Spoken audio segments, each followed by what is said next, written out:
welcome to Shrubby Buddies Podcast, where we talk all things horticulture right from the heart of Zone 6B. So grab a drink, step into the garden, and grow with us as we talk plants, tools, tips, tricks, with a healthy dose of comedy and banter. Whether you're crushing it in the landscape or just trying to keep the one plant alive, we've got you covered. And as always, love you harder plus 2. Hey, Shrubby Buddies, and welcome to this week's episode of the podcast. I am Matty C, joined with my best good bud, Timmy D, and we are in Studio 6B, coming at you live on a Tuesday evening. Timmy, what is up, my friend? Matthew C. Guthrie the first. Yes. It's a pleasure to be here with you today. Here I am. Yeah. Yeah. I'm surprised I'm here. Yeah, I just got back from vacay. Yeah. Literally about, I don't know, it's probably been 7 hours ago now. Like if I had just driven 6 hours this morning, right? 6 hours ish. Yeah. And then gotten home, the last thing I'd want to do is like have somebody over to do something productive. And that's just one of the many reasons you and I are different. One of the many. But Yeah. here we are. Yeah. Getting this done for y'all. Where were you? I just went up to the cabin, up to Michigan. I know. Tell them. Oh, yeah. Went on vacation. Taylor and Addie and I went on vacation. Did some fishing, some relaxing. Went to the beach at Lake Michigan. Yeah. Was the water cold? It was chilly. Addie swam. But, she? you know, Kids are resilient. Kids are. Do you find any Petoskey rocks? Did not. I didn't really look, to be honest with you. Yeah, the day that we were at the beach, it was pretty, the waves were pretty big. Mm-hmm, mm-hmm. The water was high. Everything's high up there right now. Tide is high, but I'm moving on. So, did you catch any northern pike? no, Taylor had one that she lost at the dock, though. Did the sharp teeth cut the line or did it throw the hook? It threw the hook. Oh, son of a gun. Yeah, threw the hook. Hmm. Just caught a lot of largemouth. She must have not been keeping a tight line. I don't know. Rod tip up, Taylor. Yeah. So, yeah, caught some largemouth. Didn't have a boat. Probably, I mean, we would have been better off, way better off, if we had like the boat up there. What needs to happen is need to find like a 12 to 14 foot aluminum, like John boat, just to keep up there at the cabin. So we can go to some of these smaller. There's a cool little lake. If I had a boat, I'd ride upon my pony on my boat. There's a cool little lake right down from the cabin called Green Lake, 40-acre lake. Yeah, good fishing lake, but there again, it's just hard to access it. You really limited on where you can shore fish from on that lake. So, Sure. but yeah, we had fun. Nonetheless, ate some good food, had some good drinks, did some good relaxing. That's great. Rode the 4-wheeler. You saw a black bear? No, we didn't see it. It was, I mean, we were awake and all that, but it came up to the front porch, I guess, while we were watching TV. Didn't realize it until the next morning when we looked on the security camera. Very cool. Very cool. Yeah, a lot of deer, a lot of turkeys. Very nice. So, yeah. You met a nice artist in Traverse City and bought one of his art pieces? I bought a print from, I can't remember his name off the top of my head. Sorry, I didn't mean to put you on the spot. No, his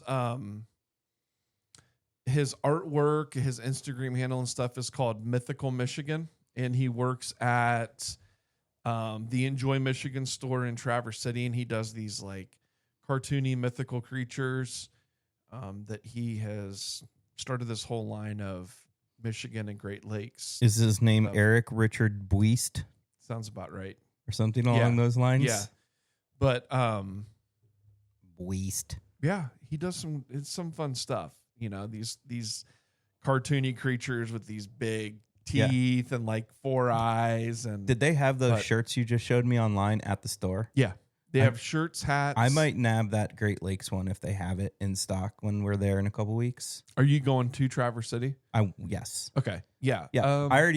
I plan to go to the Traverse City Botanical Gardens while we're there. Oh, yeah. And then send like Megan and her sister and her mom over to that. The Mercado. Yeah, the former Insane Asylum. Yeah. Now turned into shops and restaurants. We went in there. Did you? Yeah, we went in one morning, walked around. It's a cool little spot. Yeah. So yeah, I plan on being in Traverse. Okay. Yeah. Sure. So Enjoy Michigan. It's on that side of town. Okay. So it's kind of right on. There's a Petoskey Pretzel Company store, and it's pretty much right next door to that. Yeah, I'll show you on a map. But Enjoy Michigan and Mythical Michigan. Check it out. I guess he works there, and the owner of Enjoy Michigan really loved this artwork, so they teamed up and they've put out this line of stuff. Cool. That he sells clothing stuff online. I think the prints were only available in store. Okay. So, all right. But yeah, I got a cool print. Check it out. It's going to go down in the basement. Right on. So, yeah. What have you been up to? Just working? Yeah, I've been at work all week where you have not been. You've been off half of last week and half of this week. Yeah. Weather's been lovely this week. And you got back, you've probably noticed that it's just very mild here compared to last week, which was just hot and humid and disgusting. Let's see. We've been watching a lot of the World Cup at home. Yeah. We've been getting really into it at home. We've probably caught little bits and pieces of almost every single game so far. Yeah. So that's been a lot of fun. Cool. If anyone cares, of course, I'm cheering for the USA. As you should. But my backup teams are Brazil and Colombia. Okay. Did I say that right? Yeah, but you have ties to both. I do. I've got friends in both Brazil and Colombia. Yeah. So Gustavo and Ana Yaramelo. Yes, Ana's from Colombia and Gustavo from Brazil. Brazil. That's cool, man. Oh, So, I forgot to mention while we were up there, we did some. Well, I didn't, but Addie's on this kick right now where she wants to mountain bike. I know. She's like wanting to get into mountain bike. I know because she's been riding her bike in your house. And so we found some mountain bike trails up there. It's like that area is like outdoor mecca. You know, if you like hunting and fishing, you're right in the heart of all of it. Mountain biking, there is so many like mountain biking trails up there. Yeah. We went to Glacial Hills outside of Bel Air. There was a really cool beginner's loop there, little warm up thing, if you will. Probably about a mile and a half long single track like loop that she was doing. So that was fun seeing her kind of get into that. And then she was all on this kick on the way home, like, I want to eat good and get strong and eat all this protein and get my legs strong because I want a mountain bike race. Very good. Maybe she'll stop riding in the house. Probably not, but we'll see. So whatever. I was over here last week. She was riding in the house and quit riding your bike in the house. And she said, but I washed it. Yeah. She did. She washed it with soap and water out in your driveway because when I got there, it was I know. Water everywhere. And she washed it so she could ride it in the house. So whatever. Kids. There's worse things in life. Oh, yeah, for sure. So, Yeah. Mountain biking in the house or sex, drugs, and rock and roll. Pick one. One or the other. Yeah. Speaking of rock and roll. Albums. Songs. Yeah, so we drop a song for you each week. We missed last week. So we're going to make a playlist on that. Yeah. And Matt was last week's song and I dropped the ball. He had it. He knew the song. He just didn't. So the song last week was Fish with the PH from the album Farmhouse, which is an amazing album. Mm-hmm. But the song is Bug. Yeah. From the Farmhouse album. Cluster Flies Alas. Yes. And your song? Little We Can Do But Swat Them.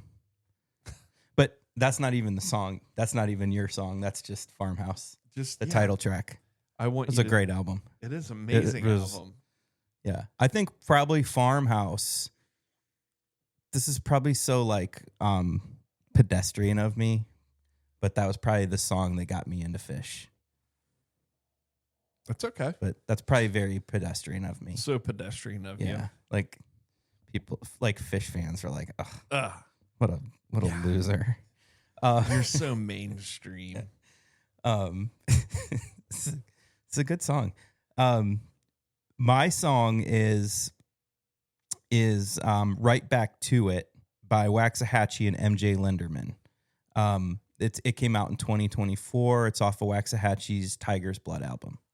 And I heard some MJ Linderman on the radio today, and it reminded me of that song that came out a couple years ago. And I recall listening to that song a lot driving home from here. Right on. In the early stages of our podcast. Yeah. I would always you record the podcast, you're kind of up on a high and you're jacked up, and I drive home and I crank that up and just, belt it out alone in the car. Yeah, dude. So, nice. That's my tune. So we got 2 tunes this week to cover for the missed one last week. Shame on you. This is going to be a good playlist. Mm-hmm. I can't wait to upload it to Spotify and me too. Apple Music. So me too. Sweet. So this week's topic, we want to talk with y'all about a trend that we're seeing in the perennial world, perennial and shrub world, but we're going to talk strictly perennials today, and that is plants with chartreuse or shades of yellow type foliage. Golden chartreuse foliage. Yeah. So we're going to talk perennials. We're going to talk some sun perennials, some shade perennials. And the reason why these are fun to use is they add foliage color to the garden. So, we always talk about color and texture in the garden. This is a way to add some color without flowers necessarily. Yeah. And then for the shade ones, they really help brighten up a shady area. So they do. They're like a beacon of light in a dark, shady corner. Yeah. So rather than just having blues and greens in your shady area, the chartreuse will help kind of draw your eye to the shady area, brighten it up, add contrast, and really help some of those other plants stand out. And I live in a brick house. You live in a brick house. Yes, right? Sir. Brick home, at least 2. You have a stucco side, don't you? Yeah, the front of the house is all brick, and then the rest is stucco. Yeah. I find that chartreuse foliage looks so nice against a brick home. I agree. Whereas the other real common foliage color that you see, and we'll do an episode on purples and blacks, kind of gets lost in the brick, but the chartreuse just really stands out against the brick. So that's one reason I love using it at home. Yeah. Amongst many, many reasons why I like using chartreuse foliage. Yeah. So you have a lot of shade at your house. I have a lot of shade in my backyard and some in the front. And I know, like, in walking around your house, that it's very evident what Megan's favorite perennial is. And it's a great kind of back of the border exclamation point perennial that'll really brighten up a shady area. And that's Sun King Aurelia. And we've talked about it on here before. Prefers the shade. Can take a little bit of like morning sun, probably afternoon sun. It's definitely going to get burnt. It is a former perennial plant of the year. Yeah. And absolutely, it can take full shade. It's a really nice greeny chartreuse in full shade. But if you get that perfect balance of a little bit of sun on it, it's a really bright chartreuse. Yeah. But like you said, if it gets too much sun, it's not good. Yeah, the leaves will scorch on it. Yeah. And it'll look the color will just look completely washed out. Yes, correct. Like white almost. Yeah. But it's a cool one. You got to give this perennial 1 time and 2 space. So this isn't one you're going to plant in a 1-gallon container and in a year and even in 2 years see this thing at its full capacity. This is one I really think you need to give 3 or 4 years to really see what it's going to do in the garden as far as size. But yeah, I mean, you're talking probably in that 3 to 4 foot tall by 3 to 4 foot wide range. Yeah, we've got one on the corner of the house that gets every bit of 5 feet tall too. So there you 5 go. feet tall and 6 feet wide. So that loves where it's at. Mm-hmm. I personally, in the ones that I've planted, have never had one get that big. I mean, I've had them get big. Like, I mean, these things have been in the ground a long time though.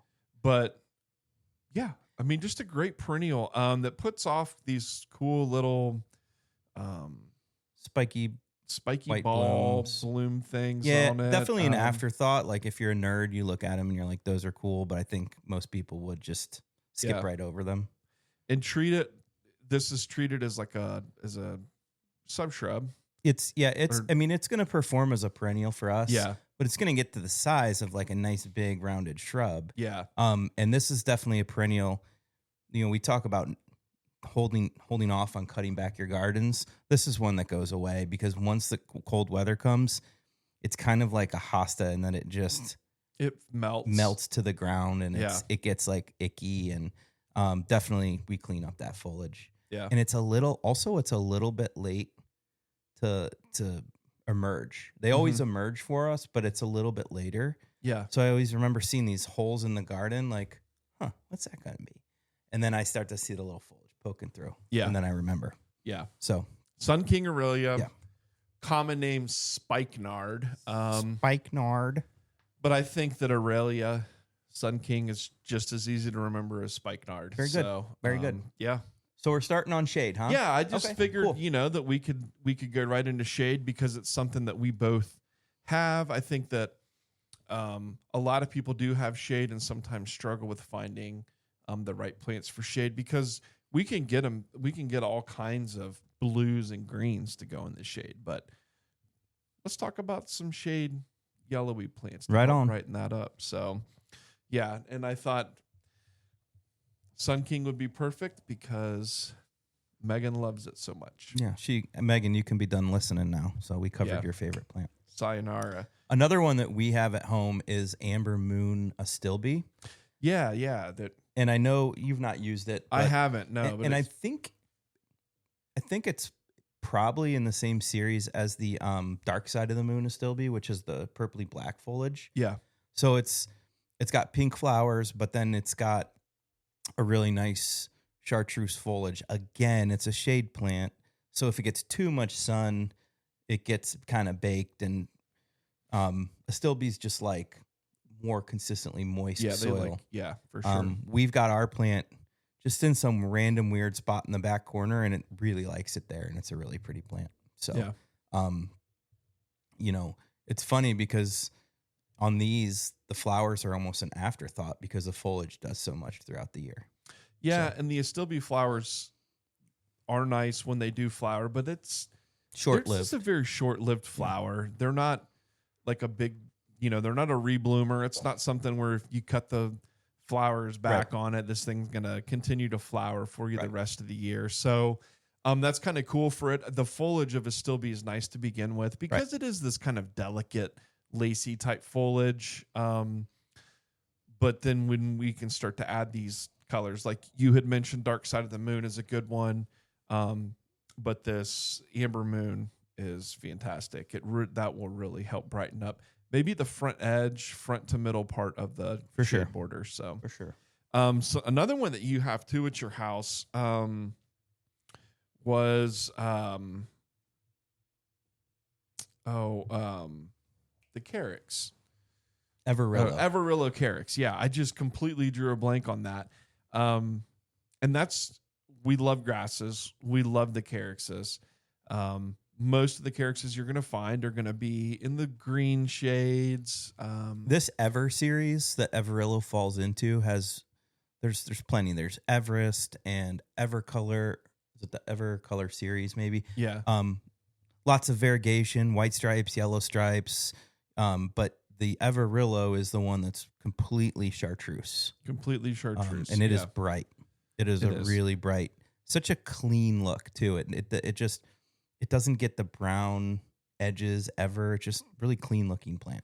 Yeah, and this is one would probably prefer to be in a little bit more moist soil, but will also adapt well to some of the drier, shady soils that we experience, and probably most people do experience. But this is a great little yellow grass that you could add to the front of the border to kind of soften the edge. Or a big swath of it, cutting right through the landscape. I feel like this is one that performs best when planted in more than one. You really want to give this thing, like, I would say if you can do 5, 7, 9, you can do these big swaths and drifts of it, or using it as kind of a border along the front is like maybe even like an edging, something to kind of frame in the shade garden. But yeah, like we have it in behind our house, and it's growing right up by the patio, and the leaves just kind of drape over into the patio and kind of soften that straight line edge. Yep,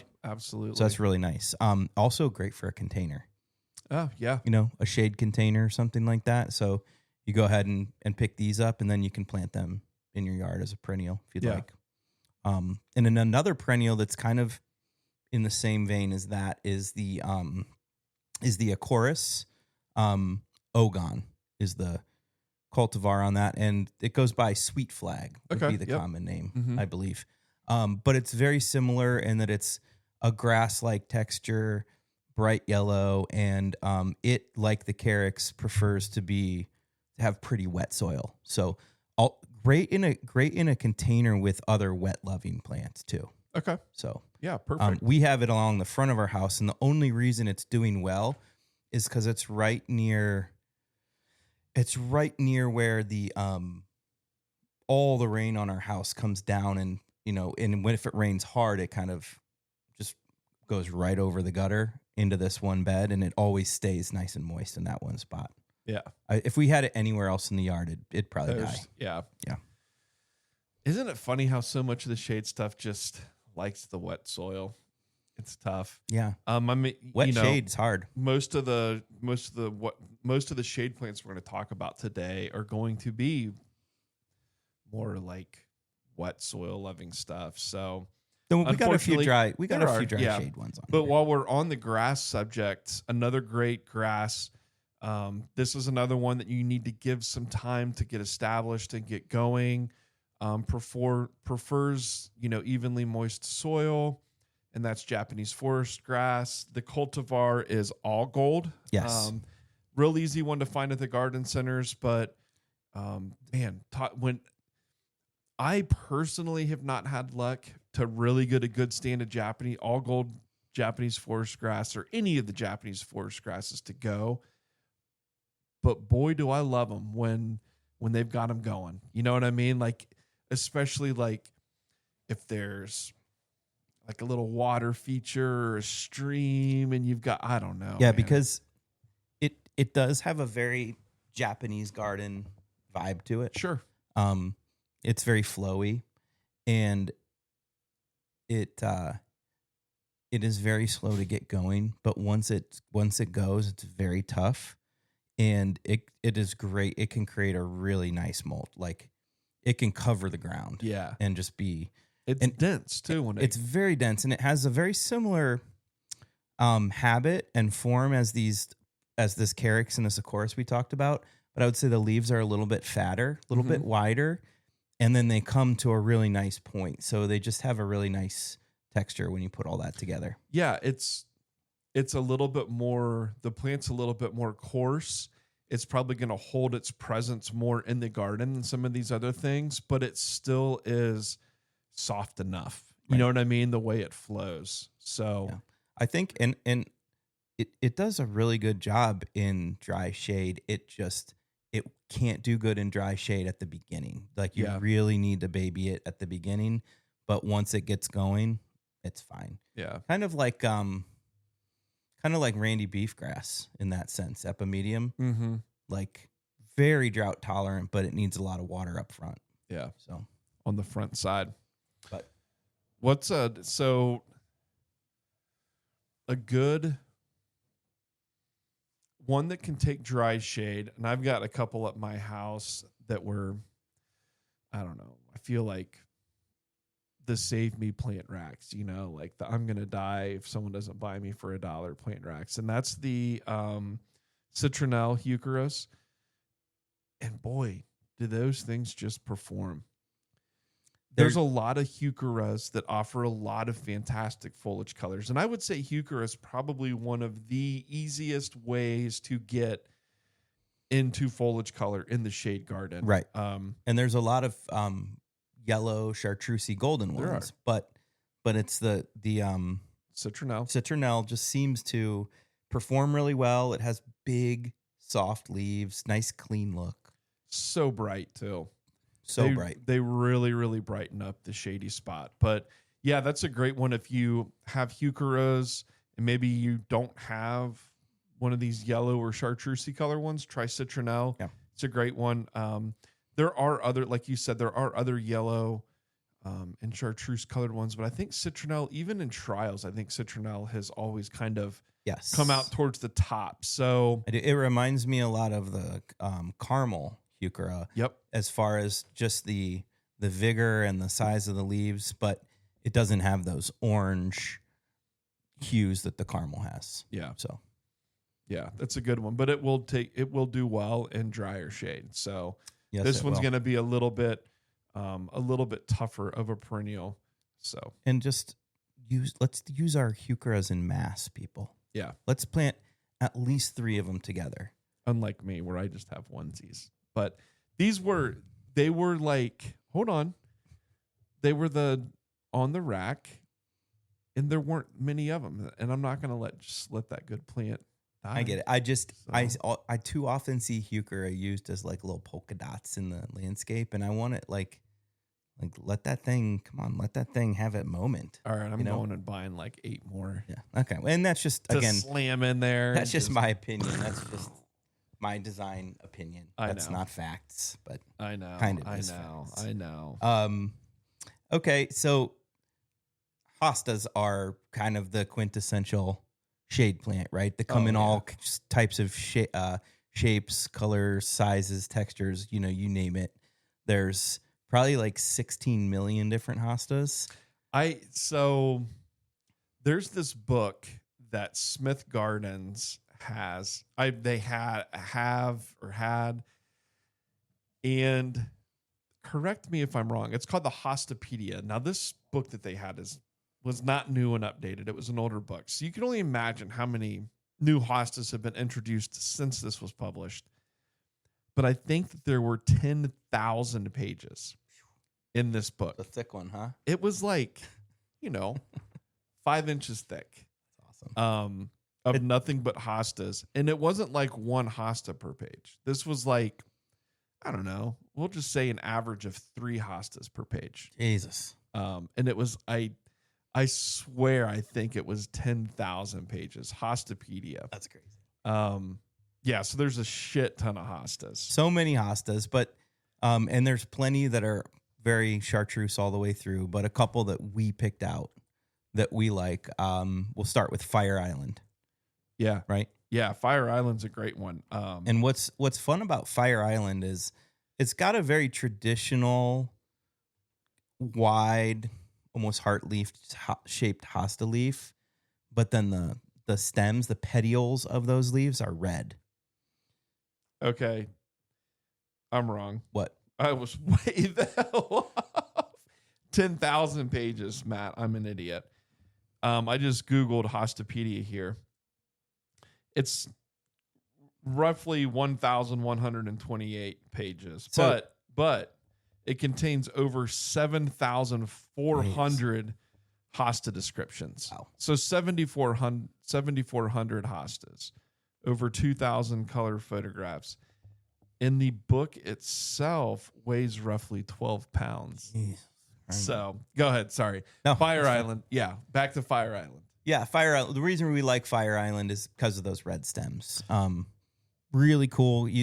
Red is, it's not brand new, but it's a rather new color that's showing up in hostas. A lot of the breeders, like that's what they're going for because it's new and different. And these with the maroon red stems and the bright chartreuse leaves just look really cool. Yeah, not to mention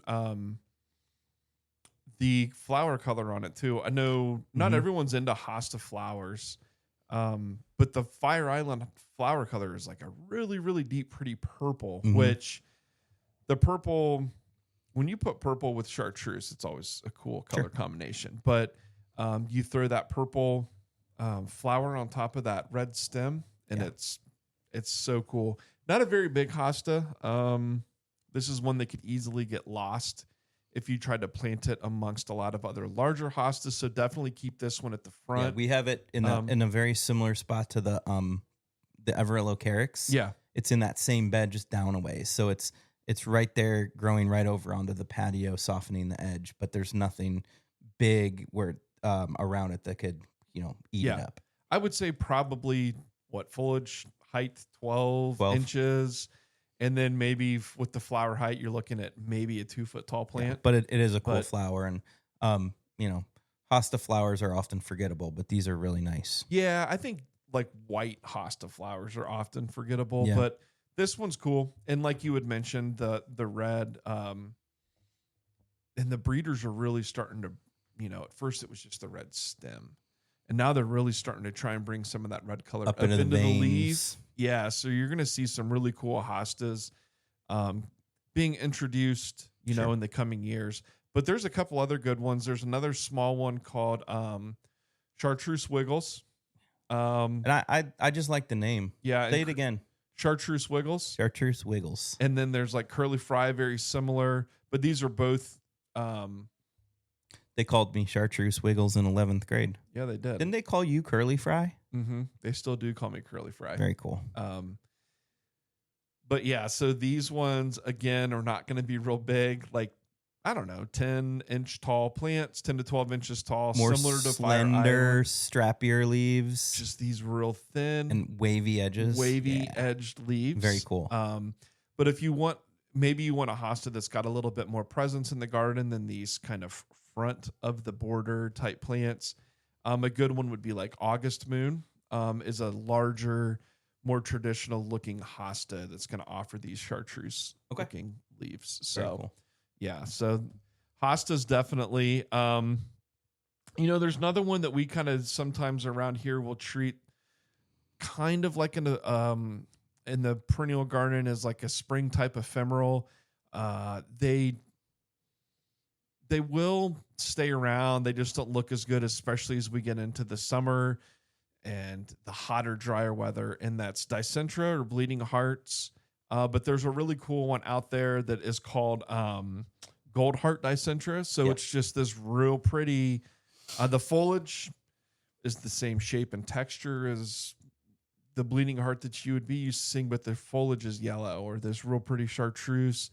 And it just makes those fuchsia colored hearts just really pop off of the plant. So it's really cool. And I've noticed where you have it planted around the Kaufman House in Dublin, it's real vigorous. Like it really likes it there. It's got a lot of good vigor. I need to add some stuff to that though, because there again, it's one of those plants that, come July and August, it's really just kind of, unless it's in a kind of a cool, shady, wet area. But it will often just kind of melt away with the heat, Yeah, especially if it gets a little bit more sun. So, but yeah, so that's a really good one there for another good one for the shade. So cool, bub. Yeah. That's a good list of shade plants to brighten up those. You like that? Those dark, dirty corners of your yard. You got your work cut out for you getting me some pictures of all this stuff. You know that, right? Yeah, B-roll. B-roll, baby. I do. I'll get you the damn pictures. I know you will. I'd never worry about that. So, all right. Full sun garden. We talked shade. The chartreuse does a great job of brightening up shady areas. The chartreuse isn't going to necessarily brighten an already sunny area, but it is going to help add contrast to other foliage plants or other plants with different foliage color. It's going to help make some of these other plants' flowers look a little bit more intense and pop a little bit. So still an important thing for the garden in the full sun. And it also, you can use these like contrasting colors and these bright foliage colors like chartreuse to help draw your eye across the garden. Exactly.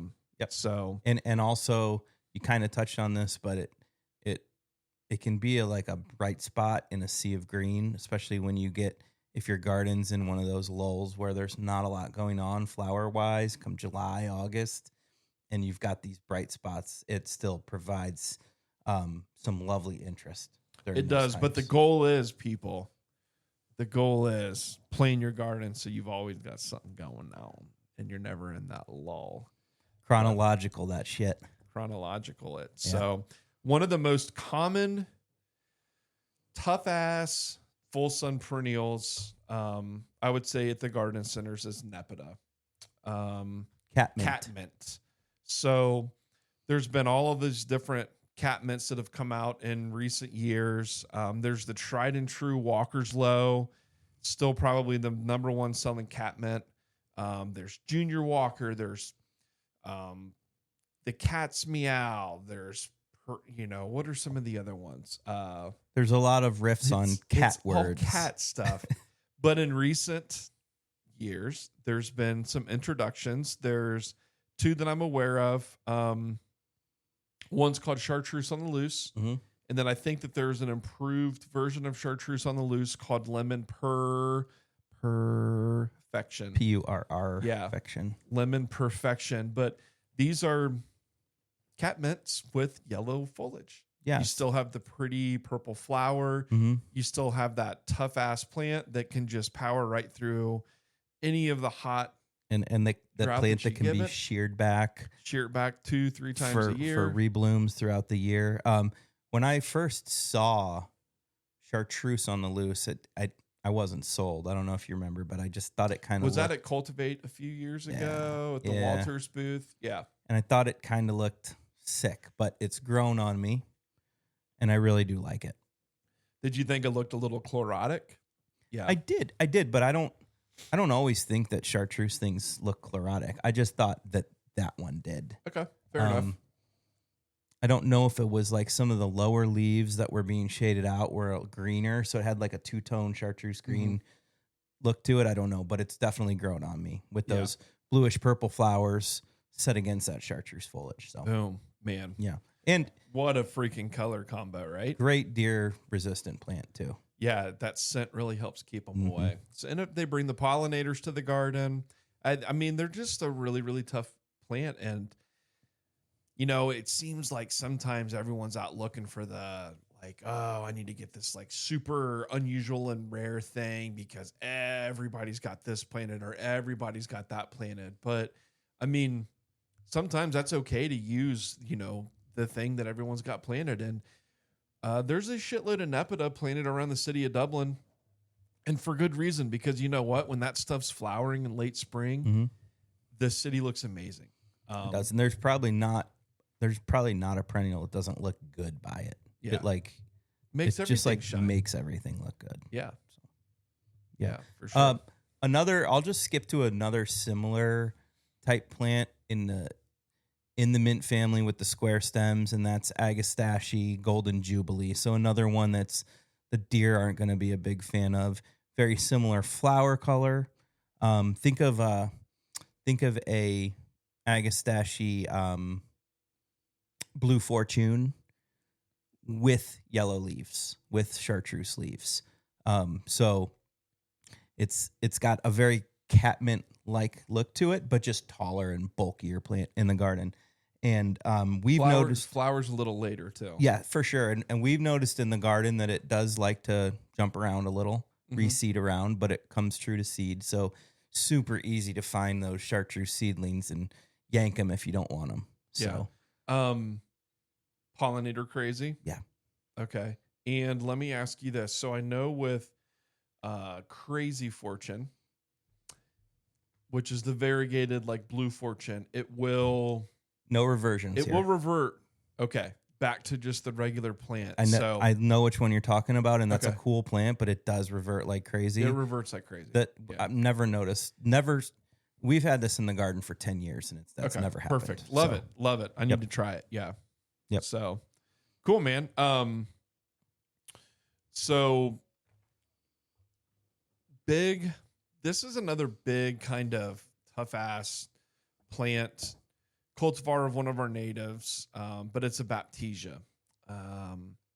3 foot by 3 foot, so it does take up some real estate in the perennial garden, but it's called Golden Anniversary. And just think of like your traditional Baptisia with the pretty indigo-y... False indigo is the common name on Baptisia. Yeah, the indigo-y colored flowers, and just give that green foliage some bright chartreuse foliage, and that's what you've got. So it's this bright yellow plant with these pretty long spikes of purple flowers in the spring. The flowers give way to the black seed pods, which still looks good against the foliage. In the pea family, so it yeah. has that very classic pea-like foliage and pea-like flower. Circular, matte-colored foliage, but... M-A-T-T-E. Yeah. Not like you, Matt. No, M-A-T-T-E.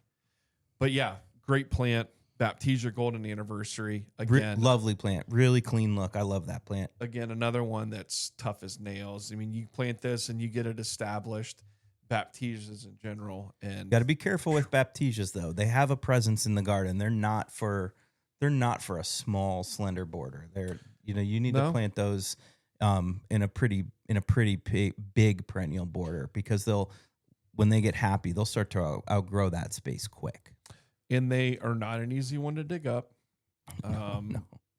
So this is one of those plants that kind of, when it's there, it's there forever. You're going to have a tough time getting rid of it, and it will reseed itself around too. But it's a beautiful it's a native plant. So not, when we say it's tough to get rid of, it's not in a bad way, just in a way that it's just like native. It has good deep root system. Yeah, this is one that adapted to prairies. I think what I'm saying is, like, if you plant it in this spot, and 10 years from now, you're like, I don't want it there anymore. I want it over here. Sure, you can dig it up and move it and transplant it, but you're probably still going to have it in that spot. Even though you think you got rid of that damn thing, I'm pretty sure it's still going to be there. Yeah, you leave any root in the ground and it's gonna resprout. Yucca's another one that's that way. Oh I know. Tell me about it. We got one at home. Stump ground yucca, like 2 feet into the ground. I dug it out with a freaking excavator, and then we stump ground what we could that was in there, tilled everything, put new soil in, and it was like 3 years later, little yucca sprouts. The yucca, and it's back in full force. I know. And I'm just like, what the hell? Megan recently dug out the one in our front yard. We're doing a little bit of renovation up by the lamppost, and I keep adding things to this little bed, and every time I go to add something, one of these little yucca sprouts is there. I don't know if like the key is to cut it and like spray it or what, but I think yuccas are they're adapted to a very harsh desert environment. So they have a very like big, deep root. Dude, so if you don't get every piece of it, it's just going to continue to make more yucca. That root is like dancing down in China right now. You know what I'm saying? Yeah. Remember being a kid and trying to dig to China? That root's really got there. Yeah. Yucca's got it done. So. Oh, shit. Yeah. So what did we hit on? The Baptisia. Okay, so the Chartreuse plant that I've been using a lot, here it is Brent Horvath's here it is introduction, Golden Needles. Here it is, Sporobolus. Yeah. So it's a prairie drop seed. Love it. So it's a native grass, one of my favorite native grasses. Just a wonderful airy texture in the garden. And I was just in my cottage garden yesterday, and I'm just amazed at how vigorous this thing is. We've talked about this one. Yeah. So vigorous and so lovely and just so bright.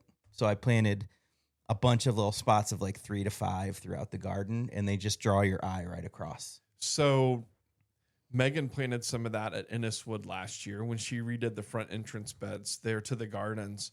And how was she liking that? She loves it. You know what she said? Okay. She said she needs more. Yeah. Because I think, wasn't she, if I could be completely wrong here, Megan, so if I am, I apologize, but wasn't she a little on the fence about using it? She was, and she used it kind of sparingly towards the front of the border, but I think now that she's seen it, she wants to kind of create weave it all through. Yeah, little rivers of it, weaving through the garden. So that'd be a great it's thing like to do. the she could use it like the copper and solder of a stained glass.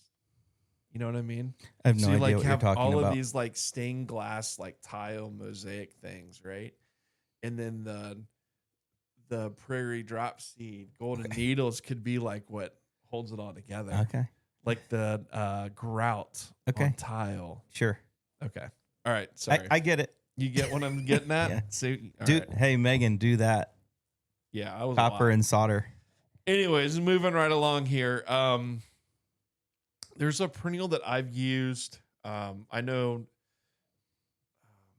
I used it. I really like, who posted about it? It's the, was it Nick McCullough out in New Albany? Are we going with the Persicaria here? Yeah. Oh, yeah. I'm sorry. I didn't mention that. Yeah. Persicaria. No, is that what it what is. you were? Yeah. Okay. Golden Arrows, glowing reviews. Glowing reviews is I did see it recently on my Instagram feed. I don't remember who it was though. Yeah. I think Nick used it and it kind of turned me on to it. But this is one full sun, likes a little bit wetter feet. It can take some shade, like maybe even a little afternoon shade probably wouldn't hurt it.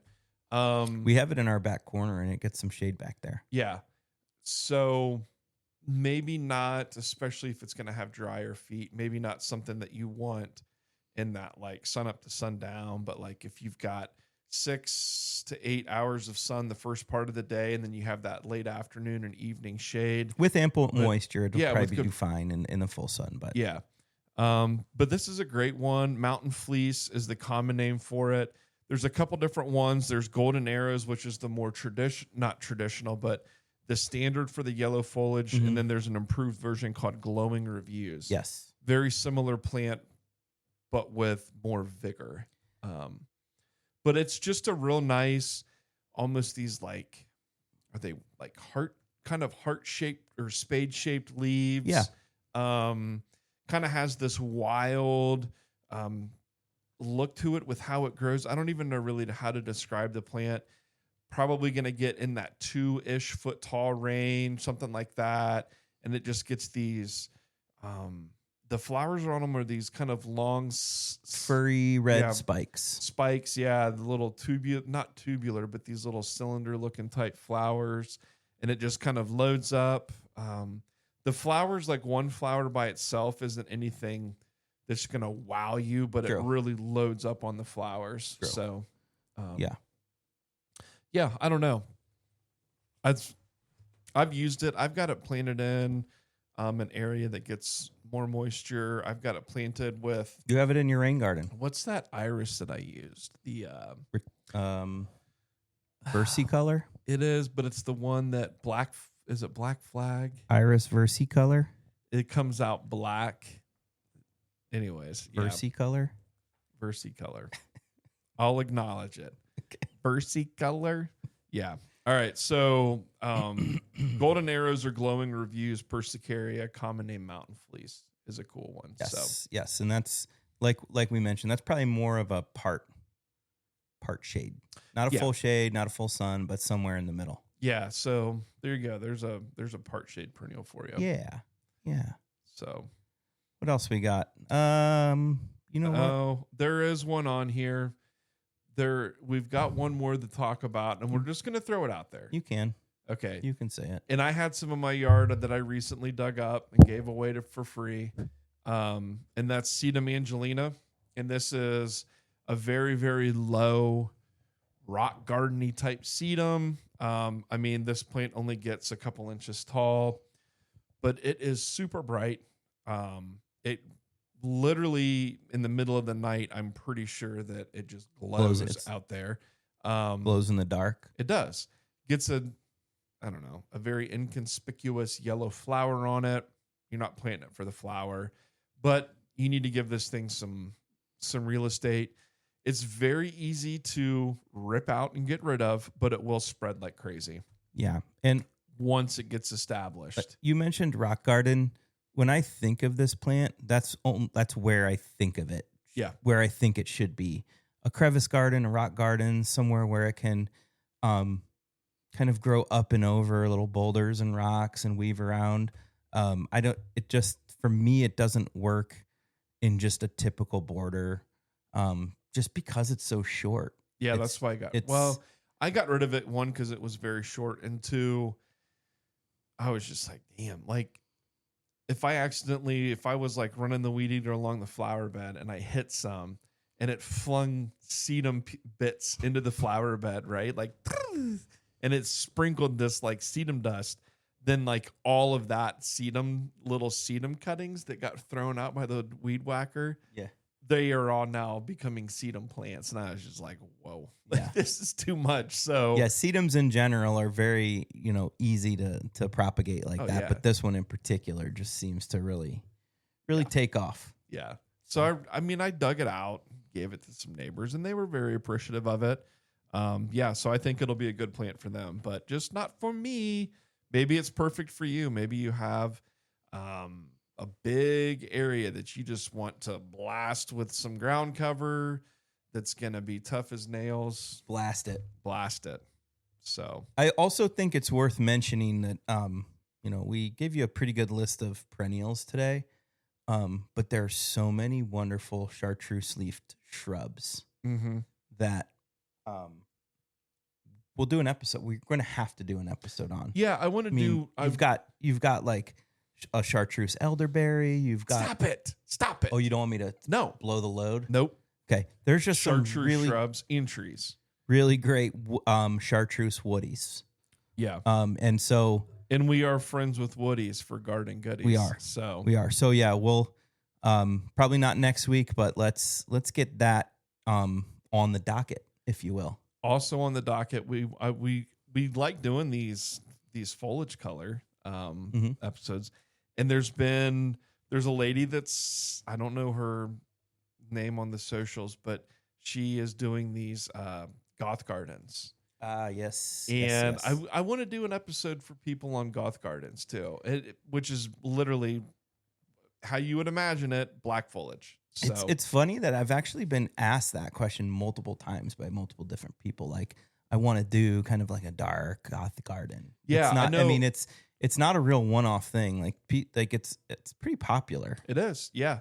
But there's a lady on Instagram that's doing and selling these plants to do the goth gardens, and it's pretty legit stuff, man. Like, it's really, really cool what you can do with all black foliage. So yeah, stay tuned for a goth garden episode as well. Yeah, cool. All right, man. You got anything else you want to add to this week's episode? Gold, stay gold, pony boy. Yeah, golden showers. Yeah. So, all right, people. Well, until next week, I am Matthew C. Guthrie the First. I am Timothy D. Fleischer the First. And we are the Shrubby Buddies, coming at you from Studio 6B. And thank you very much for listening. Love y'all harder +2. We'll talk to you soon. Rock on with your cock on me. Bye. Bye-bye.